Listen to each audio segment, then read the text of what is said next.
નમસ્કાર, પાટીદાર સૌરભ ન્યૂઝમાં આપનું સ્વાગત છે. નખત્રાણા પંથકમાં સવારથી પડી રહેલા ભારે વરસાદને કારણે સર્વત્ર નદી નાળા ઉભરાઈ રહ્યા છે અને ગામ તળાવો ઓગનવાની સાથે ડેમોમાં પણ નોંધપાત્ર પાણીનો જથ્થો ઠલવાઈ રહ્યો છે.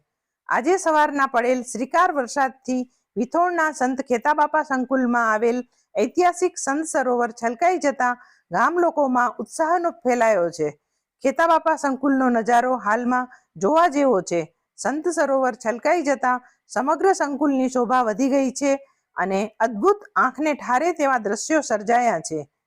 જો તમે હજુ સુધી આ ચેનલ સબસ્ક્રાઇબ ન કરી હોય તો પ્લીઝ આ ચેનલને સબસ્ક્રાઇબ કરવા અને લાઇક બટન દબાવી આ ન્યૂઝ શેર કરવા વિનંતી છે.